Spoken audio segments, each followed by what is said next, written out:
Guys, what's going on? Welcome back to the Everything College Football Podcast. Today, me and Nick here will be looking at the Oregon Ducks and why this team slash program is the unquestioned future of college football for it appears a decade at least to come. Dan Lanning, when he first got hired, I wasn't sure about it. A young cat that, was a co-defensive coordinator at Georgia, didn't really have many recruiting ties out west really at all, but he comes from a great coaching background, a great tree. Kirby Smart, of course, many years under Nick Saban and many years under Kirby Smart is certainly going to pay you dividends. So it seemed like a high upside hire with Mario Cristobal abruptly leaving. Lanning first game was against Georgia. They got absolutely obliterated, lost by 40 plus points, 22-5 total over the last two seasons. He inherited a strong roster under Cristobal, though, Nick. That's certainly something that's admitted. Only continued to mold it, though, and I really love how he is doing that. Cristobal, of course, really filled out the trenches, had some nice depth at, positions like wide receiver, running back. Glancing at some of the guys he's brought in over the last two seasons, obviously guys like Bo Nix, Tez Johnson, Evan Williams, Jordan Birch, Bucky Irving, and even Kyrie Jackson and more have all been very successful for Oregon. Some great portal ads, and we'll go ahead and take a look at some of the recruiting from the last 2 years. In the class of 2023, 9th overall, Jarian Dickey, 18th overall, 5-star athlete. They slotted him at wide receiver last year. Only saw the field for a reception in the bowl game. Kenyon Sadiq, 79th overall, 4th-ranked athlete. They put him at tight end at 6'3", 235. He had a touchdown in the bowl game. Both saw only one reception in that game. That's all they saw the entire year, preserving that red shirt. The other 4 top 150 recruits they landed all on the defensive side of the ball, Nick, including number 6-ranked edge Mateo Uyunglele, Roderick Pleasant, and Dalen Austin, both 8th and 11th ranked cornerbacks from the Southern California area, respectively. And they also landed the top-ranked state of Colorado prospect and edge Blake Purchase, with Deion Sanders out there. That's an impressive feat to accomplish. Defense is being a major focal point in recruiting. Lanning is finding gems in the portal on offense, and he's thrived with Cristobal's leftovers, on that side of the ball so far in the tenure. The theme I'm sensing is they're really attacking defense while they're, in terms of recruiting, building depth, and on offense, they're getting superstars that are, just being plugged in, and they're producing phenomenally for them. I love this theme right now that Lanning's got going on. When Dan Lanning was hired at Oregon, like you said, he lacked those ties out west recruiting-wise, but he was a great recruiter, period, and you knew that you were getting someone that was a really solid recruiter. He spent time at Arizona State as a graduate assistant, working in the recruiting department. He was the recruiting director for players, and he was also the on-campus recruiting coordinator with Mike Norvell at Memphis for 2 years. So he has high-level recruiting experience at programs like Arizona State and Memphis. Spent a year at Alabama as a graduate assistant, learning some of the ropes under Nick Saban before being heavily involved in the defensive recruiting at Georgia as Kirby Smart began to mold his national championship machine that he has out there in Athens. He ends up in Oregon, and he realized pretty soon that the defense was something that was holding the Ducks back. In the past, defense had been an issue at times. So they went out and attacked it immediately, making that the number one decision to do is go into the high school ranks and grab these athletes, grab these very talented defensive players coming over. Mateo Uyunglele is a fantastic player coming out of California, playing at St. John Bosco, a high-level high school, high-level 4-star, 6'5", 265, a great guy to add. Jerome Dickey was a really solid add as well out of California, a great athlete who could play defense and offense, some other solid players. Blake Purchase, like you said, the edge rusher from Colorado, a really talented player to grab the best player in the state of Colorado. So he wanted to hit the ground running with the recruiting, and they've done a fantastic job so far. The class they have for 24 as well is a really strong class, number 3 class, currently behind Georgia and Alabama, so really elite company there. And they're starting to build something positive by plugging in the pieces on offense through the portal and hitting the ground on the high school regard for the defensive side of the ball. A good balance in this portal NIL era. Yeah, the defense improved immensely. One of the program's best run defenses after being pretty poor 2 seasons ago. The sentiment is they're only going to continue to progress as they enter the ever so physical Big Ten. Like you said, they easily pulled in a top 5 class for 24. Finally being able to, kind of kick in full gear. His first real recruiting class here. The top 3 prospects they landed also on defense. They flipped Elijah Rushing from Arizona, 3rd-ranked edge, Iden Breland, Jericho Johnson, and Davian Sims. All 3 are top 120 ranked defensive line prospects. They landed another 14 guys on defense that were all ranked players. They recently got Gatlin Bear, a 5-star wide receiver from Idaho here just a couple days ago. They landed 6 of the top 20 in-state of the California players, and obviously under Cristobal that number was a little bit higher. But one of the players they got, a receiver, Ryan Pelham, a USC flip, seemed like USC would be able to get back on track in state recruiting when at the same time Mario Cristobal was leaving, Lincoln Riley was arriving, but Dan Lanning, he's certainly still making it tough out there. Trojans, for example, are not really performing all that well in recruiting their home state. And Oregon's doing a great job of invading it, filling out its defense with competitive depth, size on the D-line, athletes in the secondary, and, of course, some of these hidden guys on offense. Again, the theme here, Nick, is very scary. A lot of people aren't picking up on it. They're loading up on defense with some really good players. They're loading up and adding talent top to bottom. Like you said, Ryan Pelham coming from Long Beach, California area, a high-rated 4-star that they stole from USC. Dylan Williams, another guy that was from the Long Beach area, linebacker, a high-rated 4-star, really solid impact player there on that side of the ball. So 2 guys from that same general area.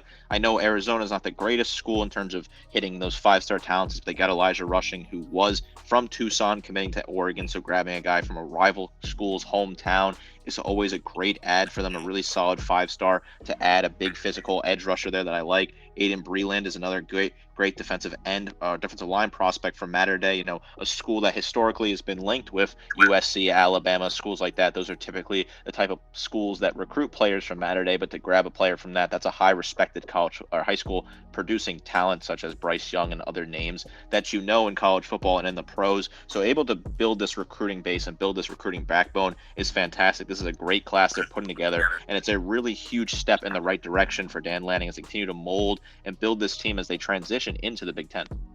And now, we're not going to exactly break these guys down in full. We'll do that, a couple months down the line. But we're going to focus on some of the top names they've gotten in the portal in this cycle as well. Some of the guys they've been able to wax from, highly, competitive names that a lot of people have probably pursued. On3 has these guys ranked as 4th, 5th, and 6th in the portal. Wide receiver Evan Stewart, Jabbar Muhammad from Washington, and Dalen Gabriel, quarterback, who seems to be a perfect fit for the Ducks. Muhammad, obviously a late add here when Kalen DeBoer bolted for Alabama. Evan Stewart, guys like Alabama, USC, plenty of people with money were hunting this guy down. Settles with Oregon. 2 other top 100 ranked guys on defense in Cam Alexander and Jamari Caldwell. Love the additions of DBs Brandon Johnson and Kobe Savage as well. They're not as highly ranked, but these are really good football players. I think are going to have a big time impact on that side of the ball. Again, they're just adding all kinds of depth on this side, Nick. The amount of DBs they have is ridiculous. And, of course, they have the supposed future in former 5-star quarterback Dante Moore. The Nike money's flowing in droves. I don't think they have exactly split the bank fully open, to the, fullest extent just yet either, which is really scary. But they still have to have a desirable coach. Example, USC, Ohio State. These guys all have plenty of money, right?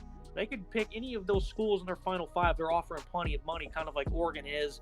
But at the end of the day, you have to have desirable personnel, and surely that's what Oregon has. Sometimes that's the final icebreaker is the head coach, the positional coaches, the Ducks. They're showing that icebreaker is being moved in the favor of them regardless of the money. And again, Nick, I don't think the bank has even been fully opened just yet. The bank has not been fully open. There's still a ton of room for Oregon to work with. The Nike money is very strong up there in the Pacific Northwest. Oregon's a great brand in that area as well, a very dominant brand for the state, and a state that really does lack professional teams outside of the Portland Trailblazers and the MLS's Portland Timbers. So you really don't have a lot of recruiting and a lot of competing against in terms of brand identity. It really helps out. Evan Stewart is a fantastic 5-star wide receiver out of the portal to grab. Jabbar Muhammad, a really great cornerback, one of the best in the country, a really physical player, part of that Washington team that ran. Cam Alexander, a great add from UTSA, a very underrated player in my opinion, a guy that has great impact immediately. Jay Harris, underrated running back, stepping in that could step in. Kobe Savage, a great player than Dante Moore and Dylan Gabriel, the 2 quarterbacks who will be most likely Gabriel this year than Moore the year after. So Lanning is getting his signal callers for the next couple of years situated, trying to figure out everything and building through the portal. The work he has done through the portal is just as strong as his high school recruiting work. And when you have that combination, we see that some schools like Colorado and a couple other schools, they are so heavily focused on the transfer portal, and they're not doing as well in the high school recruiting as you would think. Oregon is succeeding at high school level and the transfer portal level, and that's a deadly combination if you're a fan in the Big Ten. Then when you look at Oregon, it kind of seemed like things kind of maybe dried up. Mario Cristobal's tenure didn't come to the greatest of end. Of course, he kept saying he wasn't thinking about Miami, but it's clearly evident that he always was. He was very fiery at press conferences about it. I was personally in attendance for one of them. And, he said he wasn't going nowhere. 2 days later, he's gone. I think the morale certainly didn't help that program. And then they hired this young coach. Seemed like, Oregon was really going through a transitional period, especially when they lost Cristobal. They lost their top 2 assistants, top 2-3 assistants as well. The program really seemed to be in disarray at one point, Nick. And here they are, again, one game short of the college football playoff. Obviously, in this new 12-team playoff, they're right where they want to be. They're certainly going to be in that with ease, moving to the Big Ten. There's no team more prepared than they are. USC, UCLA, likely going to struggle. I mean, if UCLA last year probably could have competed, USC, what they have on defense, no. But Oregon, in terms of size, physicality, and talent, they check all the boxes. They can compete with the Michigans, the Ohio State, who they beat in Columbus just a couple of years ago. This team and Texas, I would say, are the best equipped to go to the new conference and have immediate success. And I think Oregon is certainly going to be competing with those SEC teams if they find them in the playoffs. Again, they got absolutely blasted by Georgia in Lanning's first game. If they were to play again today, though, Nick, it'd be a completely different ball game. Would certainly be a lot closer if the two schools played today. Lanning has certainly earned his stripes since that loss in Atlanta. I think he stayed in Oregon. You can believe what you want, whether or not he was offered the Alabama job or wasn't. He was a name that was very popular, a name I wanted for the Alabama job. I'm very happy with Kalen DeBoer. We've talked about that, but I think Lanning stayed at Oregon because he knew that he was building something very sustainable in the Pacific Northwest. The transition to the Big Ten is going to be very friendly to Oregon here. I think they're primed to success immediately in that new conference, just like Texas is primed for success in the SEC. I think Oregon has a great opportunity to hit the Big Ten and be involved. We've seen them hang around with Ohio State in the past in recent years, play well against Michigan as well. So there's a great opportunity for this team to go into the Big Ten and be competitive and potentially even win it in year one with the roster they have. I don't think that's very far-fetched at all. The 12-team playoff benefits this team greatly because they were very close on several occasions. Now they'll have a better resume every single year and more teams in the playoff. A better resume and more teams in the playoff looks like be a great success recipe for Dan Lanning and company. We all talk about Lanning being probably the favorite for the Bama job. Like you said, if he was offered or not, really doesn't matter. He came out and even himself said, "I'm staying put," which he was adding, or putting, I guess, an end to the rumors that are being started. And I even said, I was like, I don't think this is, perfect timing for him to leave. I don't think he's going to leave Oregon. And this is exactly why. This team he's instilled, where he's going heavy in recruiting on defense and offense, he's keeping afloat with the big stars, that are available from year to year. And so far, it's been greatly successful for him. And I think he made the right decision, at least at this moment in time. Maybe if it was 3 years down the line, moving to Bama would have been right. But at this moment in time, Nick, Lanning, I think he made the right decision. I'm happy he did that because I'm glad to see this Duck program moving in the right direction to continue to see that parity that we all wish for in college football. I think this is a great position for Dan Lanning in Oregon. Like you said, that parity. We want to see more teams being involved at the final hurdle and being involved in the national title chase. I think having a program like Oregon be successful and moving into the Big Ten is a great opportunity with a 12-team playoff. Dan Lanning has developed an incredible roster, top to bottom, defensive and offensive side of the ball. He fixed a lot of the issues that Oregon had in the past where their defense wasn't competitive. Night and day what we've seen with this defense has kept them in a lot of great games. And now they're in a great position joining a new conference where they're going to have to be a physical team in the Big Ten. I think they're up for the task with the players they added.